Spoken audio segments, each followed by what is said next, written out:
Hello and welcome to the Sheldrake-Vernon Dialogues with myself, Mark Vernon, and Rupert Sheldrake. Hi there, Rupert. Hello, Mark. Rupert, today we thought that we could talk about field theory. This is really at the heart of modern physics.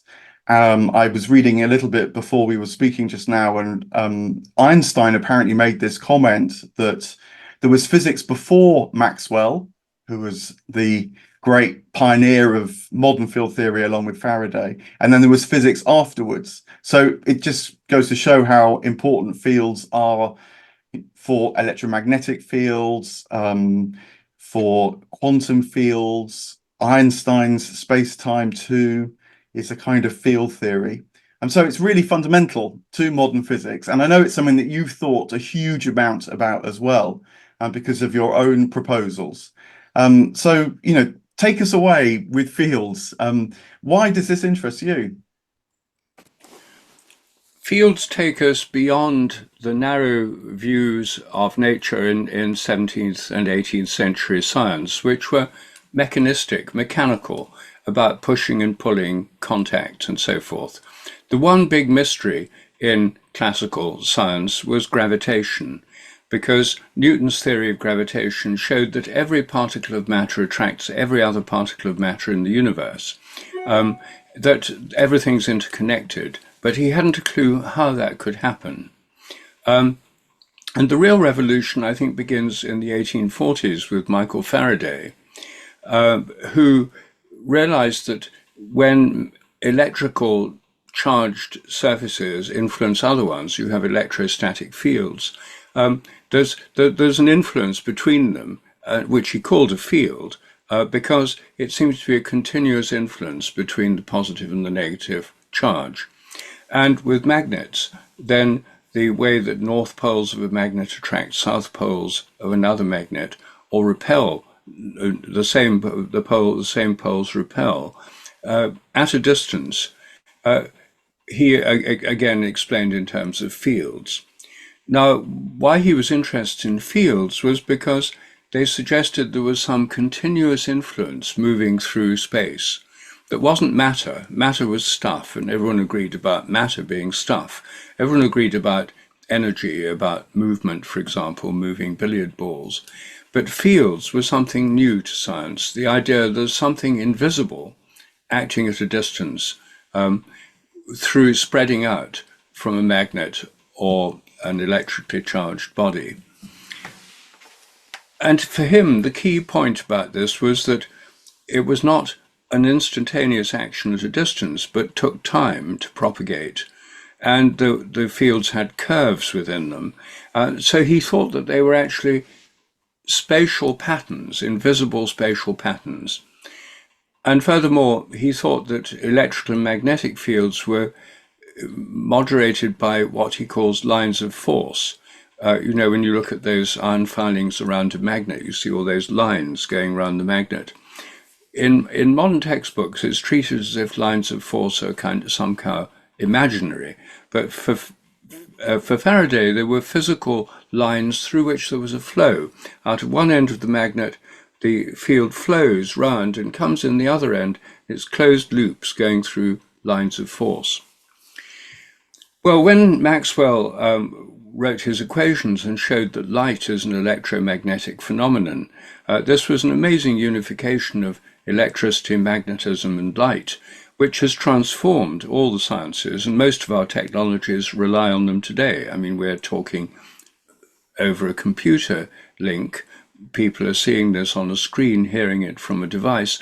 All of this depends on electromagnetism. Mobile phones depend on radio waves, so does radio and television. So these have had a transformative effect on science and technology, but also on our thinking about nature.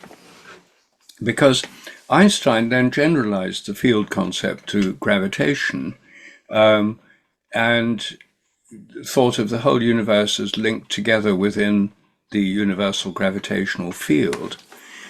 But gravitational fields are very different from electromagnetic fields. They only attract, they don't repel, and you can't block them or screen them. And every particle of matter is influenced by the gravitational field and in turn influences it. The speed at which gravity propagates we've already discussed, and it's probably very, very much faster than the speed of light. And some people, including Faraday, considered the possibility that it was instantaneous, an instantaneous action at a distance.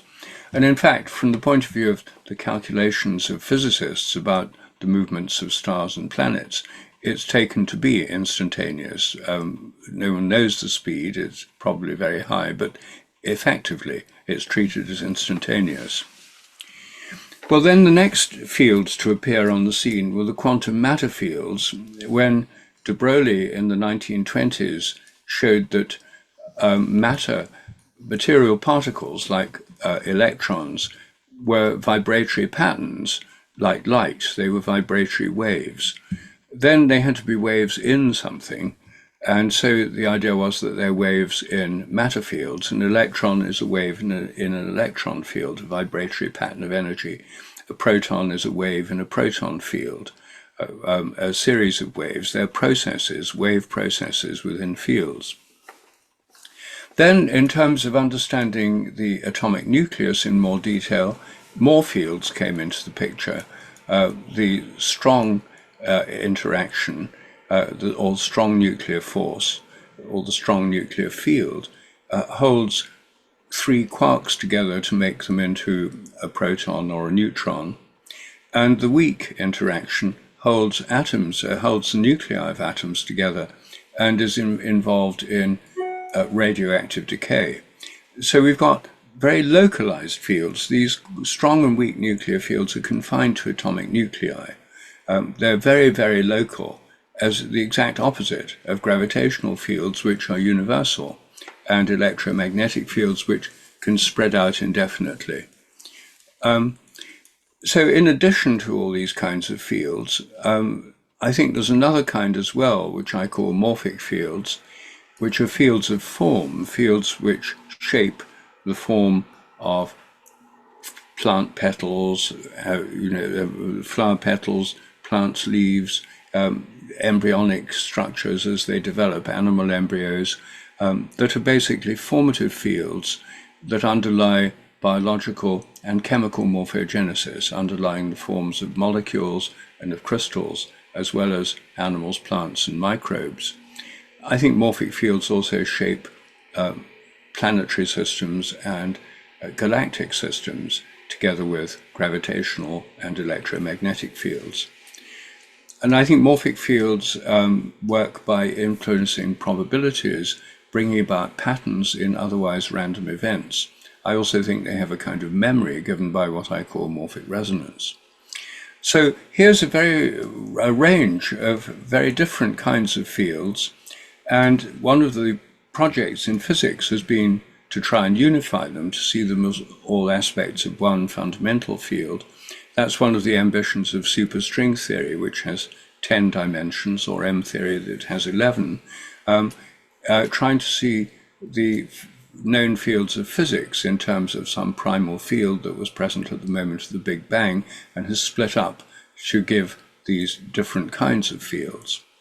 But these attempts to unify the fields have only met with limited success. The electromagnetic field and the weak nuclear field can be unified theoretically, but somehow the quantum fields and quantum physics is famously not really unified with gravitation or gravitational fields. So there's still an outstanding problem at the heart of physics.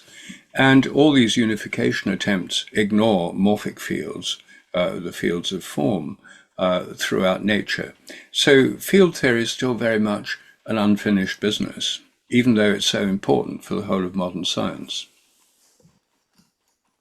One of the things which struck me as you were talking there is how with fields come various principles that are then thought to guide the investigation of nature. So one you mentioned there at the end is the unification of the fields, which presupposes a unity within nature.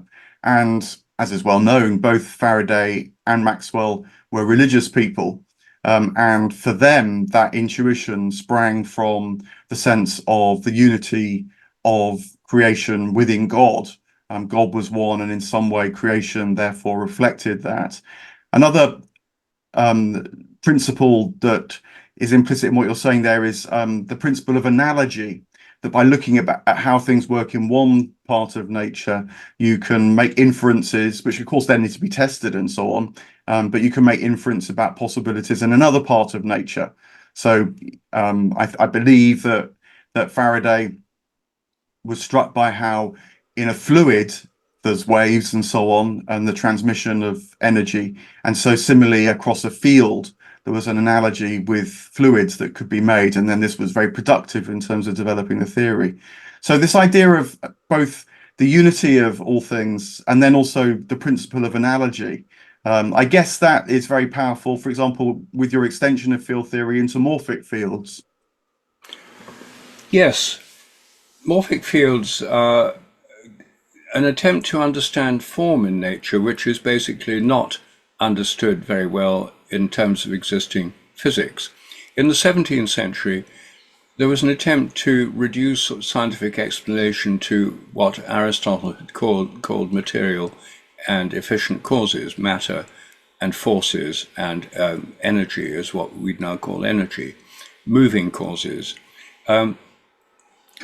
Previously, the medieval view and the Greek view under Aristotle's influence had been that to explain things you need to have the matter of which it's made, the material cause, the energy that makes things change, but you also need the form that gives shape or pattern to things, and the goal or purpose, the end to which things move. And he thought things fall to earth because the proper place for heavy bodies is at the earth. They were drawn towards the earth, attracted to the earth, because that was their end or goal. The field was acting, the gravitation was acting as a final cause. I think it's very interesting when you think about it, and one of the things I'm thinking about a lot at the moment is the causal role that fields play, because they're not really moving causes. A field is not a moving cause like a billiard ball is, or with kinetic energy. A field can be just sitting there. A gravitational, the Earth doesn't have a gravitational field because it's in orbit, because of its movement. It has it just because it's made of matter. And so it's not a material cause, because gravity is not made of matter. The gravitational field extends far beyond the Earth and influences other matter. It's related to matter. It's not made of matter. It's not made of movement. So in terms of the old analysis of causes, fields are much more like formal and final causes, which the sciences tried to abolish in the 17th century. And so they have formative effects. The gravitational field has a formative effect. That's why the sun and the moon are round, and why the Earth's more or less round. The gravitation actually has a formative effect, and it has acts as a final cause, pulling things, working by attraction or repulsion. It's only attraction. What's interesting about the magnetic and electric fields is that they're completely polar in every sense. There's a polarity between electricity and magnetism. A flowing electric current generates a magnetic field around it. There's a polarity within electricity, the positive and negative poles of a battery, for example, or positive and negative poles in a plug or in any electric circuit. There's also a polarity in magnetism, the north and the south. So everything about it is polar. And according to Maxwell's equations, there's even a polarity in electromagnetic radiation in time, because according to those equations, light can flow from the future towards the past, or from the past towards the future. These are called the advanced and the retarded waves, respectively. So there's every kind of polarity. And it's interesting that polarities are not completely equivalent. You might think that a magnet, because it has a north and a south pole, and north poles repel and north and south poles attract, opposite poles attract same poles repel. It might sound as if attraction and repulsion are completely equivalent, but they're not. And actually, I've been playing with magnets a lot recently. I made a little film which I think illustrates this point.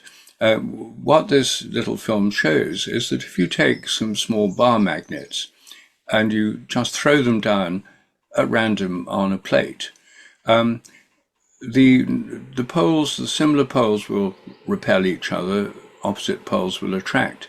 But the net result is not a kind of stasis of attraction and repulsion just leading to a kind of muddle of everything mixed up together. What predominates is attraction. And so when magnetic poles, similar poles repel, the magnet twists around until the opposite poles attract, and then they come together and join together. So there's a kind of self-assembly happens under the influence of these fields, which this little film illustrates. And I think you've got it on your computer, and if you could show it now, we could look at that in action.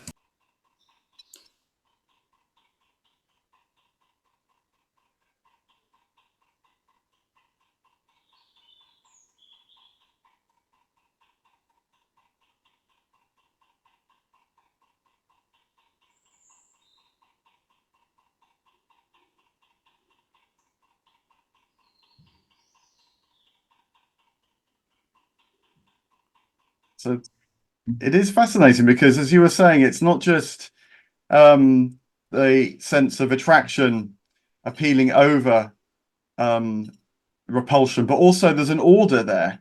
As you say, it sort of self-organizes as well. Yeah.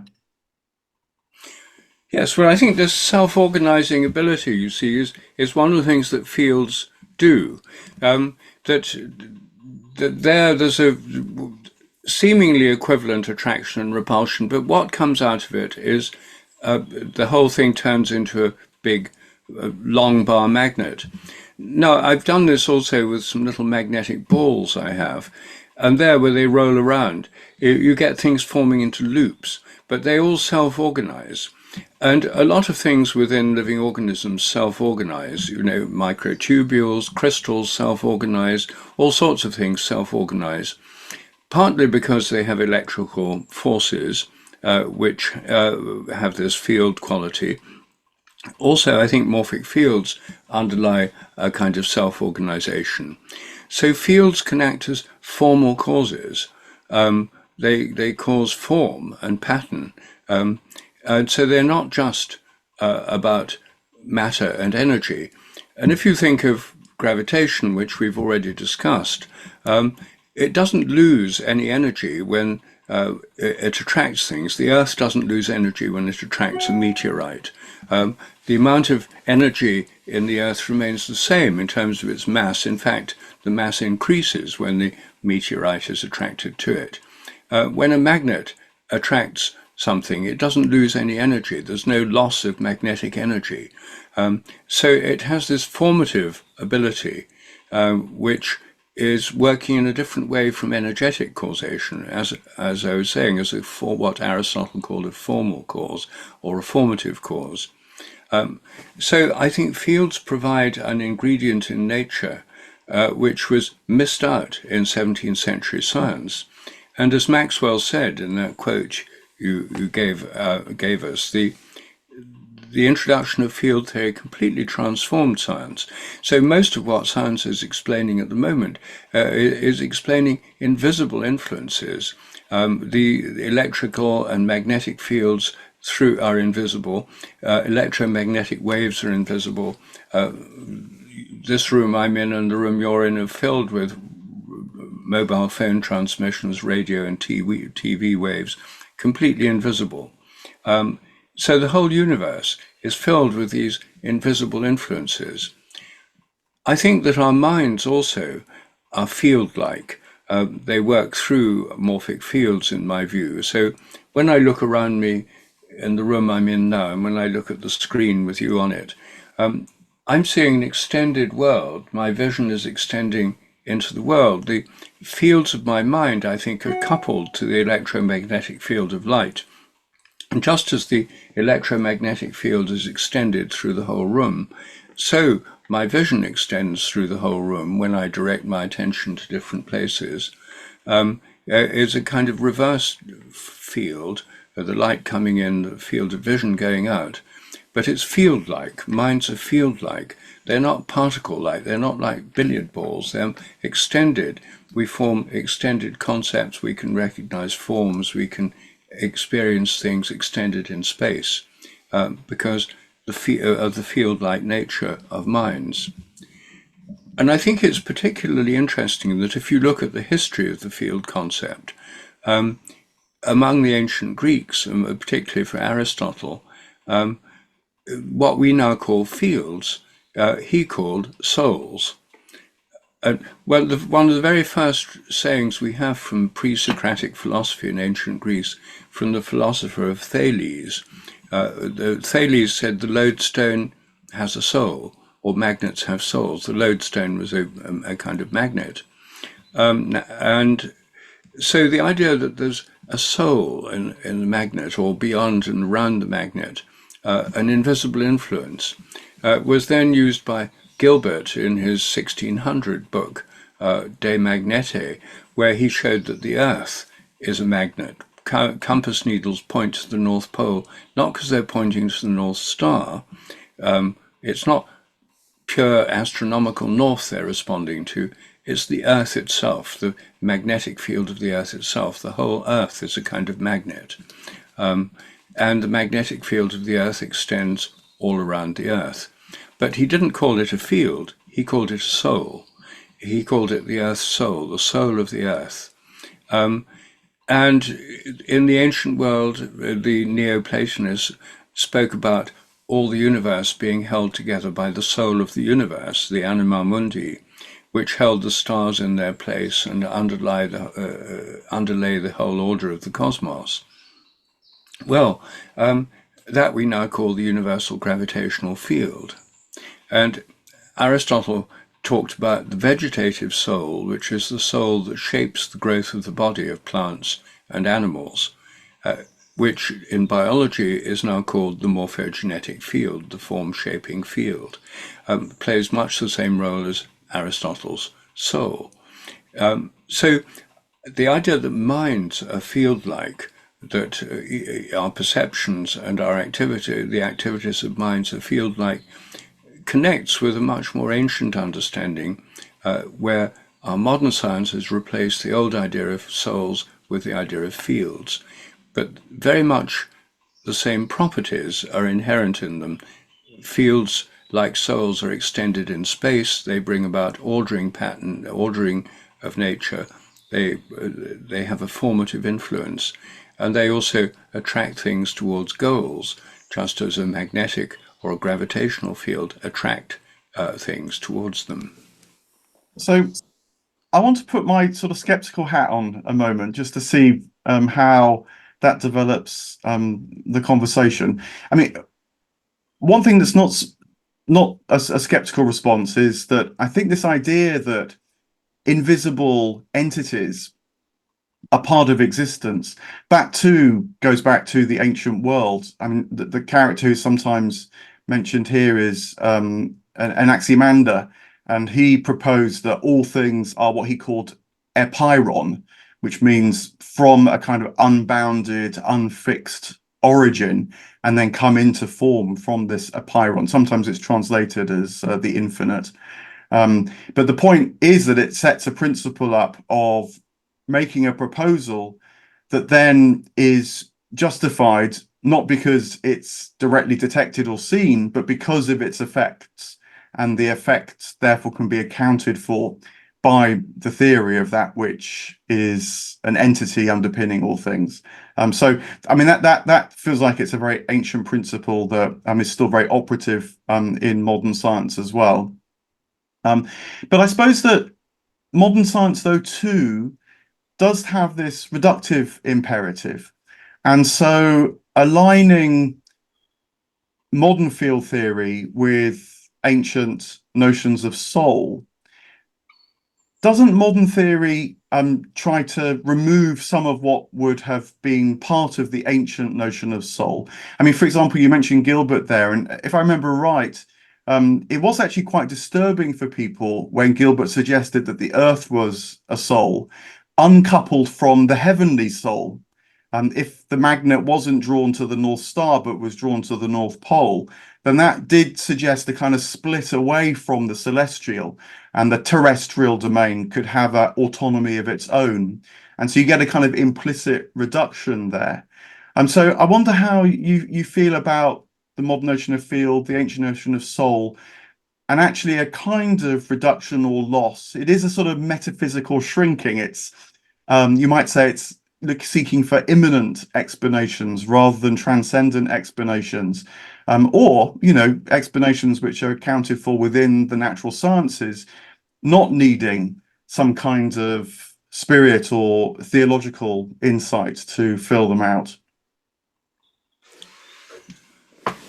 The idea of the Earth having a soul being limited doesn't seem to me to raise any new problem, because Thales and the ancient Greeks already thought of the lodestone or the compass needle. It was a naturally occurring compass, as having a soul that was localized within and around it. And so it wasn't as if it had to be universal. What was universal was the anima mundi, the soul of the whole universe that held everything together. And we still have that with the universal gravitational field. So I think these explanatory principles, invisible though they are, you could say that they're just explanatory principles, that no one's ever seen a gravitational field.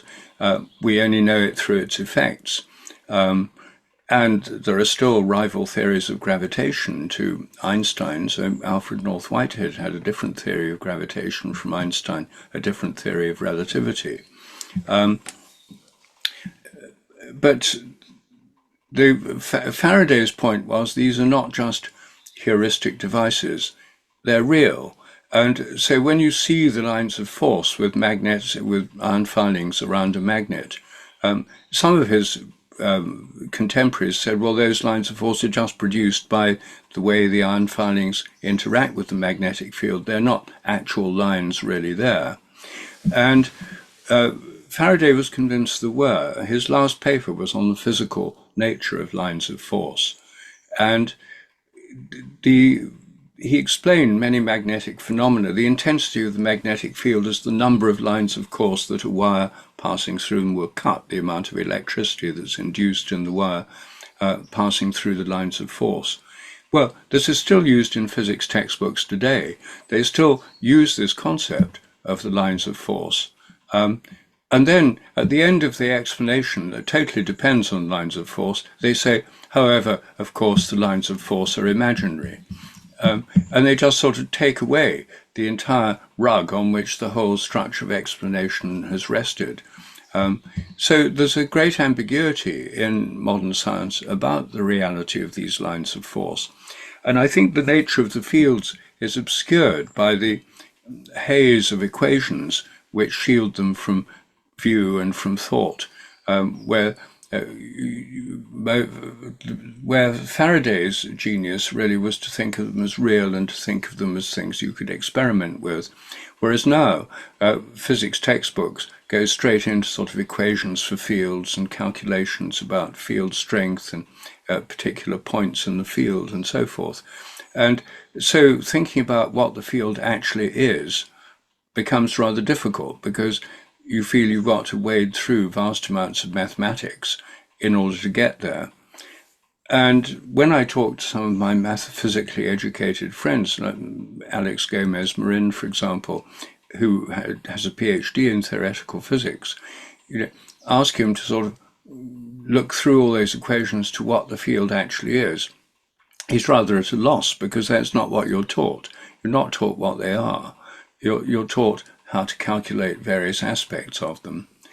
So that's why I think that the whole concept of fields is so fascinating, because it is used to explain so much of nature, and yet we have so little idea as to what they actually are, and indeed to how they very little idea about how they relate to consciousness, because consciousness is field-like. Souls, in the old view, related to minds. The psychology really literally means the psychology of the soul, the psyche.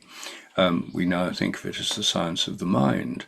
But there's a relation between minds and fields which is nowhere discussed within physics, because it assumes that all fields and all nature is unconscious, creating the hard problem of consciousness, because somehow you've got to get consciousness back in there. There are those who argue in the electromagnetic field theories of consciousness that consciousness is actually created by some electromagnetic fields and their activity in the brain, that it's nothing but the electromagnetic field experienced from within. I myself think that consciousness is related to morphic fields, which are in turn coupled to or connected with electromagnetic fields. But there's something about fields theory that's still radically incomplete. And that's why I personally spend quite a bit of time thinking about it, and why I've recently been rereading Faraday, because Faraday, who was the first person to articulate the concept, was grappling with it at a quite profound level. As you mentioned earlier, like Maxwell, he saw this in terms of a much larger picture. He saw fields as fields of force, and he thought matter itself was produced by fields, or fields of force. He thought particles of matter were not particles of actual stuff, but were actually produced by forces which were in fields. And in a sense, Einstein confirmed that aspect of Faraday's thought, because for Einstein, fields are not produced by matter. Rather, matter is produced by fields. A material particle like an electron or a proton is a vibratory pattern within a field, combinations of fields and energy. So fields and energy are now the most fundamental principles in physics, and matter is produced by fields and energy. Which is why Karl Popper, the philosopher of science, said, through modern physics, materialism has transcended itself, because matter is no longer the fundamental explanatory principle. Rather, fields and energy are. Matter's explained itself in terms of fields and energy. But then, what exactly are fields? And we come to a fundamental principle. There's a wonderful lecture at the Royal Institution.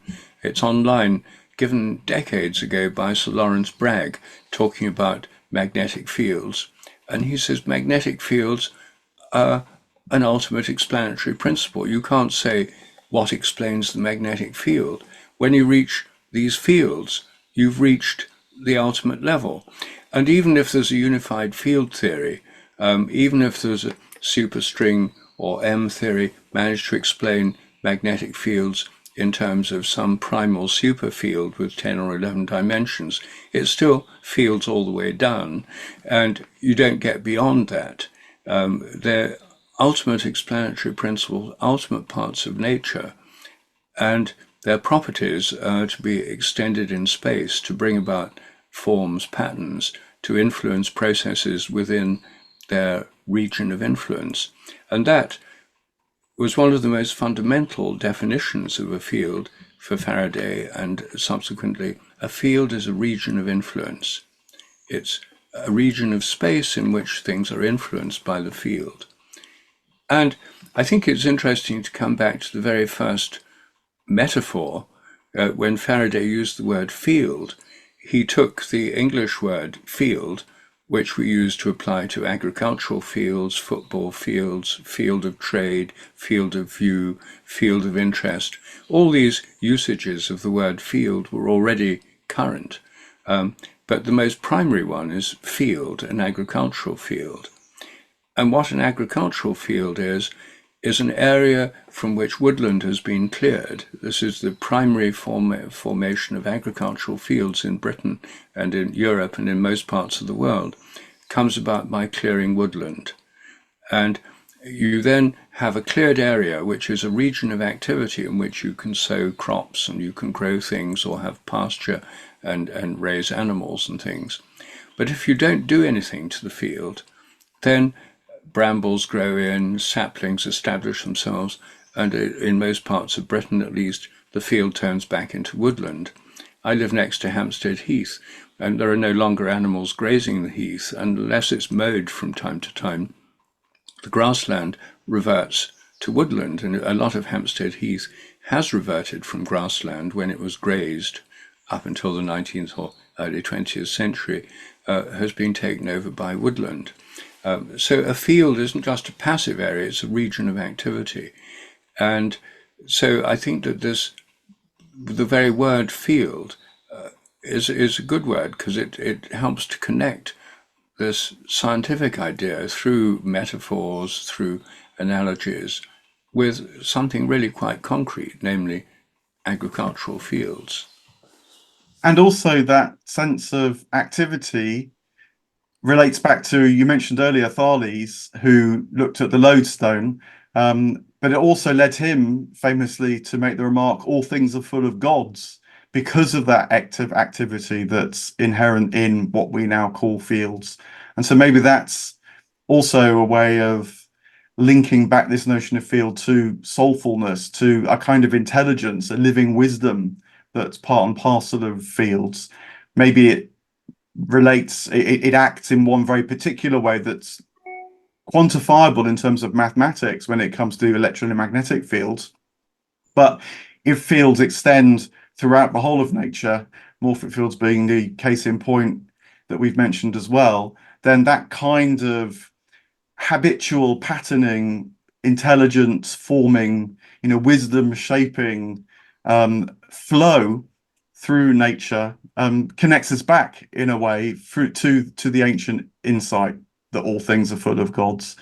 Fields, if you like, can both help focus into a mathematical form, but also help expand into a dynamic sense of nature, which I know is part of morphic fields.